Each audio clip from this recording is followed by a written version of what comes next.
प्रभु यीशु मसीह के मीठे नाम में आप सब लोगों को स्वागत करता हूं। इस सुबह की इबादत में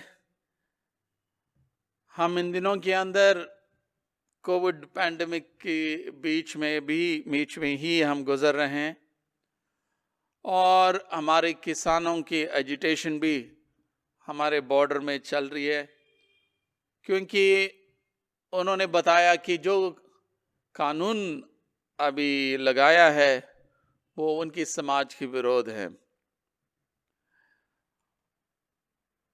और ऐसी परिस्थिति में हम आगमन की तीसरी रविवार में हैं और हमारी जो थीम है समाज की दलितों, दीनों और कुचले हुओं के लिए मसीह का आगमन एक शुभ समाचार है।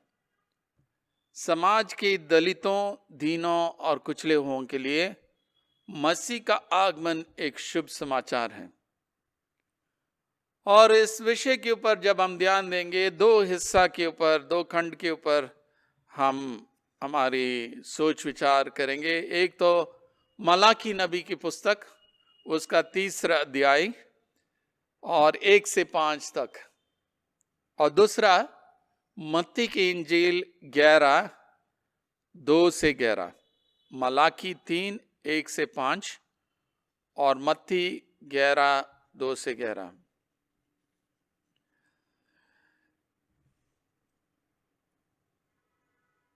यीशु मसीह के आगमन किस तरीके से दलितों और दीनों और कुचले हुओं के लिए सुसमाचार है। पुराने नियम की जो पुस्तक मलाकी पुस्तक में यावे परमेश्वर ने याद किया कि वो अपना दूत भेजेगा, और उस समय नहीं बताया गया ये दूत कौन होगा, क्योंकि मलाकी का जो नाम है वो खुद उसका अर्थ है मेरी दूत। परंतु हमें मालूम है कि बाद में ये यूहन्ना बपतिस्मा देने वाला है, जो यीशु मसीह के आगमन से पहले आके रास्ता तैयार किया है। जब प्रभु यीशु मसीह पहली बार इस जगत में आया, जन्म लिया और एक मनुष्य के रूप लिया, उन्होंने एक उद्धारकर्ता के रूप में आया। हमारी उद्धार के वास्ते वो आया, अपना जीवन क्रूस पे दिया, तीसरे दिन वो जी उठा और फिर स्वर्ग में वो चला गया और उनको बताया, सभी को बताया मैं वापस आऊंगा। और अब हम जो है वो दूसरी आगमन के लिए तैयारी करते हैं। इसलिए एडवेंट में हम एक एक हफ्ते में उनके दूसरी आगमन के लिए अपने आप को तैयार करते हैं। और आज का विषय भी यही हमें बताती है कि प्रभु यीशु मसीह के आगमन जो है, जो दीनों हैं, दलितों हैं, कुचले हुओं के लिए ये शुभ समाचार है। मलाकी नबी के समय में लोग जो है यावे परमेश्वर के ऊपर आरोप लगा रहे थे कि वो अन्यायी है, एक अन्यायी परमेश्वर है, वो न्याय नहीं करता है।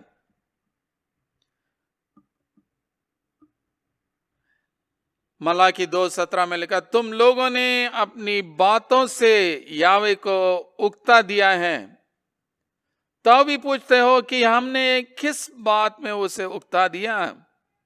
इसमें कि तुम कहते हो कि जो कोई बुरा करता है वह यावे की दृष्टि में अच्छा लगता है और वह ऐसे लोगों से प्रसन्न रहता है।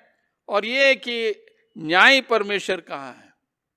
उनका प्रश्न यही था कि न्यायी परमेश्वर कहाँ है, कि यानी यावे परमेश्वर जो दुष्ट लोग हैं उन्हीं के ऊपर जो है वो संतुष्ट रहता है।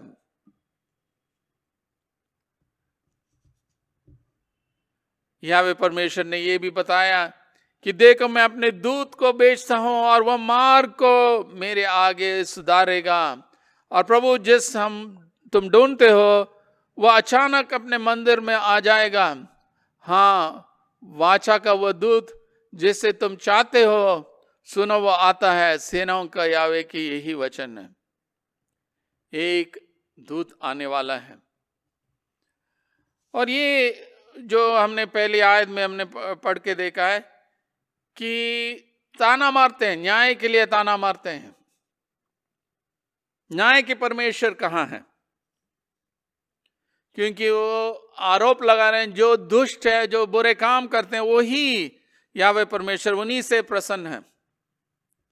यानी वो लोग और वो याजक और लेवी लोग जो है अपने बारे में नहीं सोचा, वो सोचा कि हम लोग बहुत धर्मी जन हैं, बाकी लोग ही बुरे लोग हैं, और इसलिए वो पूछ रहे हैं न्याय करो, सबको दंड दो। और उन्होंने ये नहीं सोचा जब यावे परमेश्वर न्याय करेगा, सबको बराबर न्याय करेगा, यानी उनके ऊपर भी न्याय करेगा। इसलिए प्रश्न उठता है, परंतु उसके आने का दिन कौन सह सकेगा? और जब वह दिखाई दे तब कौन खड़ा रह सकेगा? क्योंकि वह सोनार की आग और धोबी की साबुन के समान है। जब वो आएगा, वो सोनार की आग और धोबी की साबुन के समान है। कौन सह सकेगा? कौन खड़ा रह सकेगा जब वो आएगा? वो रुपए का ताने वाला और शुद्ध करने वाला बनेगा और लेवियों को शुद्ध करेगा और उनको सोने रुपए की नाई निर्मल करेगा। तब यावे की भेंट धर्म से चढ़ाएंगे। तो यहूदा और यरूशलेम की भेंट यावे की ऐसी बाएगी जैसे पहले दिनों में से प्राचीन काल में भावती थी। यानी कोई भी यावे परमेश्वर के सामने खड़ा ना हो सकते हैं, क्योंकि परमेश्वर के लोग जो हैं कि मैले कपड़े की तरह, और जो लोहे जो है जो अशुद्ध है ऐसी है, और सोनार की तरह, सोनार की आग और धोबी की साबुन के समान होगा। मैले कपड़े को जो है उन दिनों के अंदर ठंडे पानी में रख के अपने पैर से उसको दबा देते और फिर सोडा या ब्लीच डाल के उसको शुद्ध करते थे। यानी जब परमेश्वर आएगा वो हमें शुद्ध करेगा।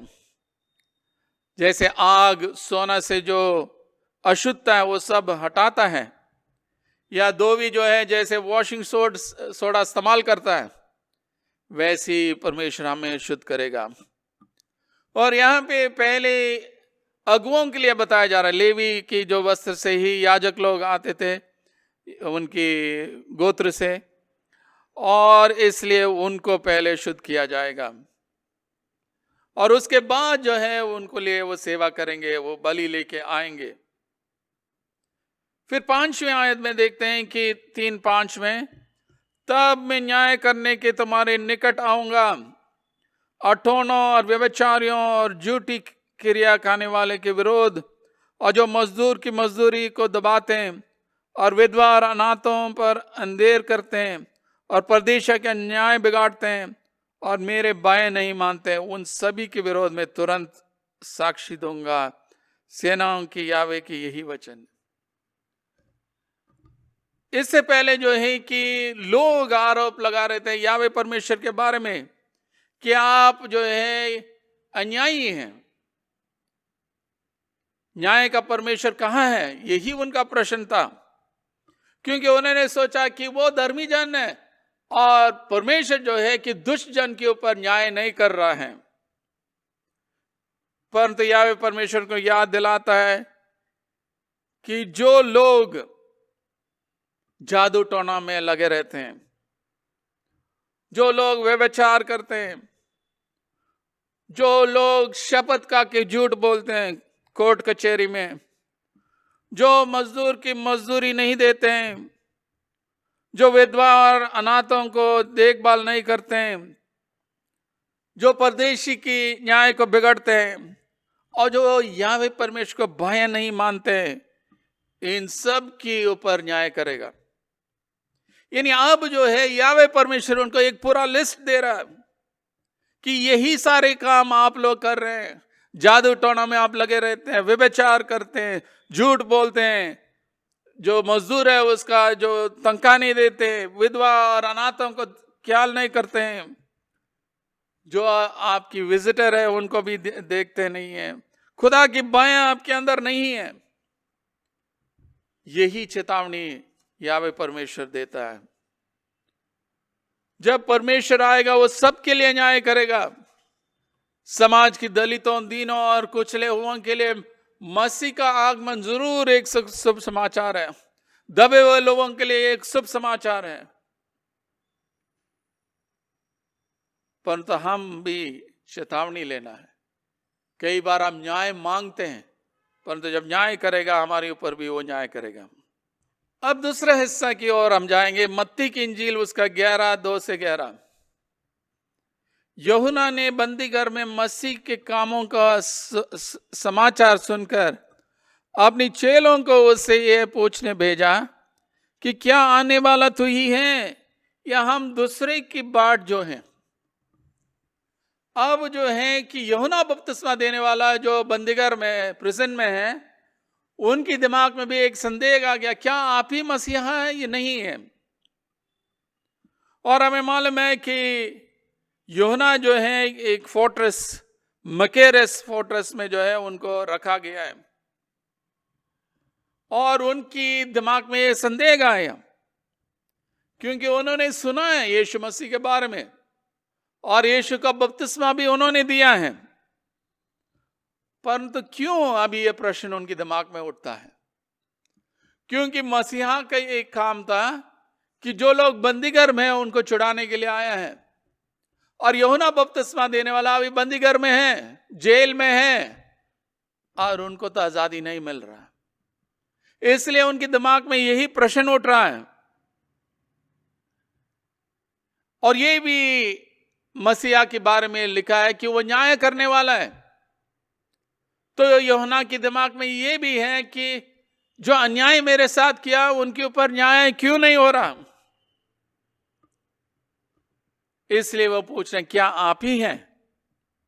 क्या आने वाला तू ही है, या हम दूसरे के लिए वेट करना है? और यीशु मसीह का जवाब क्या था? यीशु ने उत्तर दिया कि जो कुछ तुम सुनते हो और देखते हो वो सब जाकर यूहन्ना की कह दो कि अंधे देखते हैं और लंगड़े चलते फिरते हैं, कोढ़ी शुद्ध किए जाते हैं, बहरे सुनते हैं, मुर्दे जिलाए जाते हैं और कंगालों को सुसमाचार सुनाया जाता है। और धन्य है वह जो मेरे कारण ठोकर न खाएं।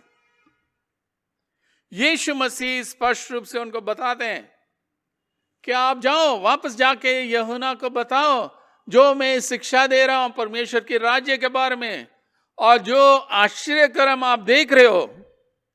क्या क्या कर रहे थे? अंधे देखने लगे, लंगड़े चलने फिरने लगे, जो कोढ़ी से पीड़ित थे वो शुद्ध किए गए हैं, जो बहरे सुनते हैं, मुर्दे जिलाए जाते हैं, और ये कंगालों के लिए सुसमाचार है। ये सारी चीज यीशु मसीह कर रहे थे। यानी यशायाह नबी की पुस्तक में 29:18 और यशायाह 61:1 में ये सारे वर्णन किया है कि जब मसीहा आएगा यही काम करेगा। और इसलिए यीशु मसीह स्वीकार कर रहे हैं और यूहन्ना का बता रहे हैं, मैं ही हूं जो आने वाला था। और इसलिए वो कहते हैं, और धन्य है वो जो मेरे कारण ठोकर ना खाएं। मेरे ऊपर विश्वास करने वाला है उद्धार पाएंगे। यीशु मसीह जब वो जा रहे थे, यीशु यूहन्ना के विषय में लोगों से कहने लगा, तो जंगल में क्या देखने गए थे? क्या हवा से हिलते हुए सरकंडे को? फिर तुम क्या देखने गए थे? देखो जो कोमल वस्त्र पहनते हैं वे राजभवनों में रहते हैं। तो फिर क्यों गए थे? क्या किसी भविष्यद्वक्ता को देखने को? हाँ, मैं तुमसे कहता हूं, वरन भविष्यद्वक्ता से भी बड़े को। ये वही है जिसके विषय में लिखा है कि देख मैं अपने दूत को मेरे आगे भेजता हूं, जो तेरे आगे तेरे मार्ग तैयार करेगा। मैं तुमसे सच कहता हूं कि जो स्त्रियों में जन्मे हैं उनमें से यूहन्ना बपतिस्मा देने वाले से कोई बड़ा नहीं हुआ, पर जो स्वर्ग के राज्य में छोटे से छोटा है वह उससे बड़ा है। अब यीशु मसीह यूहन्ना के बारे में बताते हैं, जंगल में क्यों गए देखने के लिए, क्या देखने के लिए गए? क्या हवा से हिलते हुए सरकंडे को? वो यूहन्ना ऐसा व्यक्ति नहीं है कि हर चीजों के ऊपर इधर उधर जाता है, कि हर शिक्षा के ऊपर हवा जैसे बहती है ऐसे नहीं बहता था। फिर क्या देखने गए थे? कोमल वस्त्र पहनते हैं, वो राजभवनों में रहते हैं। यानी यूहन्ना जो है चमड़े के कपड़े पहन के टिड्डियों को खाता था और उसके द्वारा वो साफ रूप में लोगों को बता रहा वो एक भविष्यद्वक्ता है। और यीशु मसीह कह रहे हैं कि भविष्यद्वक्ता से अधिक है, क्योंकि यही लास्ट भविष्यद्वक्ता, अंतिम भविष्यद्वक्ता है, जो यीशु की आगमन की तैयारी किया है, आके प्रचार किया, मन फिराओ, अपने बुरे आदतों को छोड़ दो, परमेश्वर की ओर आ जाओ। और यीशु मसीह कहते हैं यही वो एलिया नबी है जो आना था। परंतु यीशु मसीह एक और चीज बताते हैं, जो स्त्रियों से जन्मे उनमें से यूहन्ना बपतिस्मा देने वाले से कोई बड़ा नहीं हुआ। यानी यूहन्ना जो है भविष्यद्वक्ता में सबसे ऊंचे स्थान उनके लिए दे रहे हैं, क्योंकि वही अंतिम भविष्यद्वक्ता है। यीशु के आगमन से पहले आया, तैयार करने के लिए आया। पर जो स्वर्ग के राज्य में छोटे से छोटा है वो उससे बड़ा है। क्यों? क्योंकि यूहन्ना बपतिस्मा देने वाला पुरानी वाचा को पूरा करने के लिए आया है, परंतु यीशु मसीह जो है नया वाचा को वो शुरू करता है।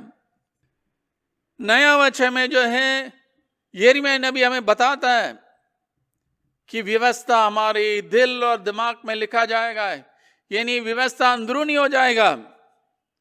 परमेश्वर के बारे में ज्ञान विश्वव्यापी होगा और पापों की क्षमा पूर्ण रूप से हमें मिलेगा। और यीशु मसीह जो है उनकी जीवन और मृत्यु और पुनरुत्थान, उनके स्वर्ग आरोहण के द्वारा ये पापों की क्षमा सबों को दिया है, सभी के लिए उपलब्ध है, परंतु हम व्यक्तिगत रूप से इसको स्वीकार करना।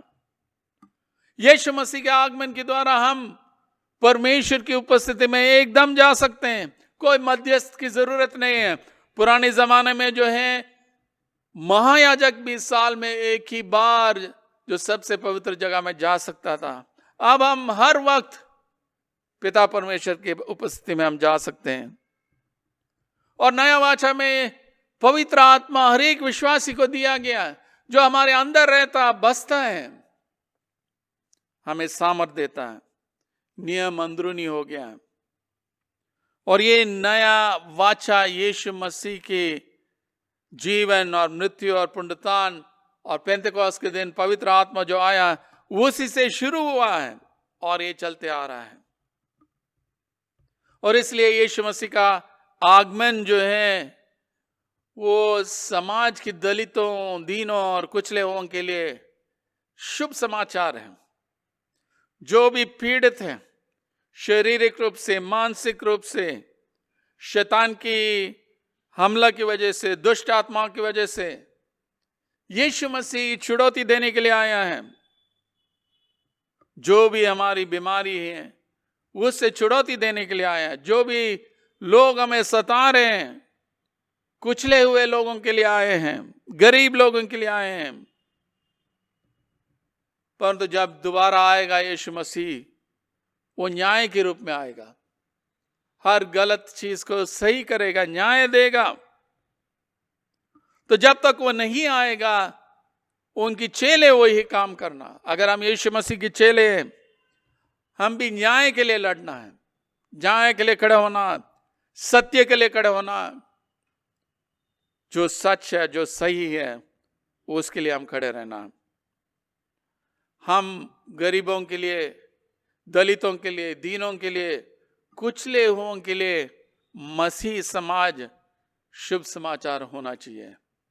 खुदा हम सबको ताकत दे अपनी आत्मा के द्वारा, ताकि सच में हम दूसरों के लिए शुभ समाचार बने। खुदा आप सबको आशीष दे। आइए दुआ करें। सर्वशक्तिमान परमेश्वर, राजाओं का राजा, प्रभुओं का प्रभु, हम धन्यवाद देते हैं कि आपके आगमन के लिए, हम धन्यवाद देते हैं कि समाज की दलितों के लिए, दीनों के लिए, कुचले हुओं के लिए आपके आगमन एक शुभ समाचार है। मसीह समाज का वो ही सामर्थ्य दे ताकि हम भी जो पीड़ित हैं, जो दलित हैं, जो कुचले हुए हैं, उनके लिए हम शुभ समाचार बन सकते हैं। तेरे पवित्र आत्मा से अभिषेक कर हमें सामर्थ दे ताकि एक समाज के रूप में हम इस दुनिया के लिए आशीष का कारण बने। ये सब प्रभु यीशु मसीह के नाम से मांगते हैं, आमीन।